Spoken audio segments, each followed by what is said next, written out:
You walk into a room full of people, friends, family, coworkers, all people you know. Everyone is talking, laughing. Everyone seems connected. And somehow, you still feel completely alone. You're not sitting by yourself. You're not being ignored. Technically, you're part of the group. But inside, it feels like nobody sees you. Nobody really knows what's going on underneath. And you start asking yourself, why do I feel so alone when I'm surrounded by all of these people? Today, we're going to talk about loneliness, why it happens, and how to start building connections that feel real.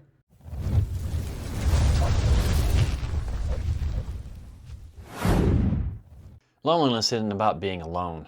It's the gap between the connection you have and the connection you really want. And because that gap lives in your mind and not in a calendar, you can feel it even when you're standing in a room full of people. But some people may ask, isn't that the same thing as solitude? But solitude is choosing to be alone, which often feels peaceful. Loneliness is something else. You can be in a relationship, at the family dinner, right next to your best friend, and you still feel like something's missing. And here's the real reason why. There's a part of your brain that treats disconnection almost like hunger. The same craving response lights up, whether you're missing food or missing people. When that craving goes unanswered for too long, it doesn't just make you want people more, it actually makes you scared of them. So you start scanning every single interaction for proof that you're a burden and they don't want you around.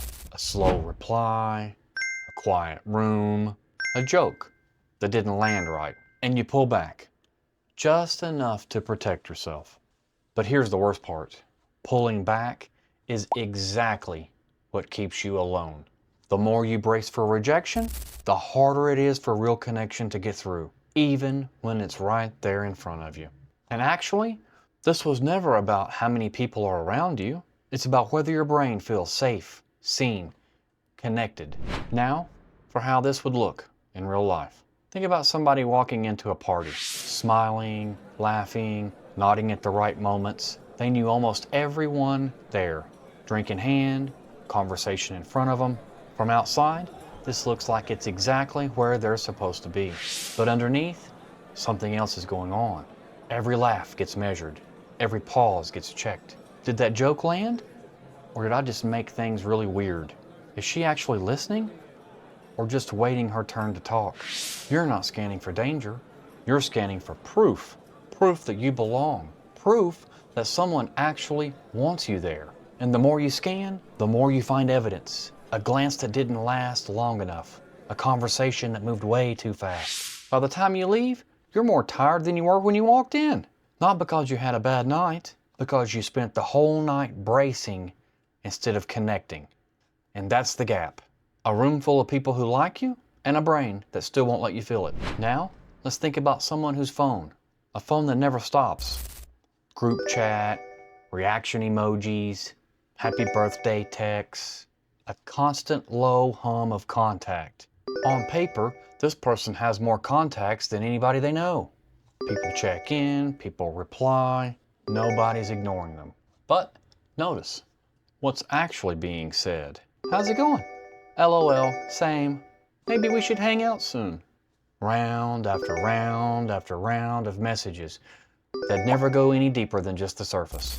And you can't remember the last time somebody asked you a real question and then waited for the answer. So you keep typing, you keep reacting, you keep showing up in every thread because doing so feels like a real connection, even when it isn't nothing like the real connection you're looking for. There it is, the same gap again, just dressed a little differently. Not too few people, but too little depth. Now, what can you do to fix this? Loneliness doesn't fix itself overnight. Healing is not linear and often will have ups and downs. For this section, pick which step you feel connected to the most and start there. Step 1, go one layer deep, not wider. The group chat problem isn't a connection problem, it's a depth problem. And adding more people to the thread won't fix it. But going deeper with the people that are already there will. This week, pick one person that you already talked to. Maybe it's somebody in this same group, and ask one question that you would really like to have an answer to. Then wait for it. Don't feel the silence. Just wait. If they don't answer, don't get discouraged. There's other people in the chat for you to ask the same question or another question that you would like to have an answer to. Step 2. Build a predictable, recurring touch point. At the party, every interaction was just a one-off. Your brain never got the chance to relax and get comfortable. Familiarity is what lowers the alarm, not a good conversation. This week, turn one of your contacts into something that's recurring. A standing call, a weekly walk, same time, same person, every week. This will allow your brain to get comfortable with good conversations. Step 3, make the next move anyway. And this is the one that actually breaks the loop. Bracing for rejection is what kept that party feeling empty and the group chat feeling hollow, because bracing never let anything land. So reach out first, even when you're expecting the flat reply. Text that person you've been wanting to hear from. The behavior has to come before the feeling does, or the loop will never break. Today's key takeaway: if you remember nothing else from this video, remember this. Loneliness was never about how many people are around you. It's about whether you feel safe enough to let them in. And the only way out of loneliness is to reach out before you feel ready. If this video was able to help you understand something that you've been feeling but couldn't explain, please drop a comment in the section below and tell me what part hit the strongest. The party, the group chat, something else. And if you like this type of content, make sure you hit that like and subscribe button so you don't miss any of my upcoming videos. Thanks for watching. Hope you have a great day, and we'll see you next time.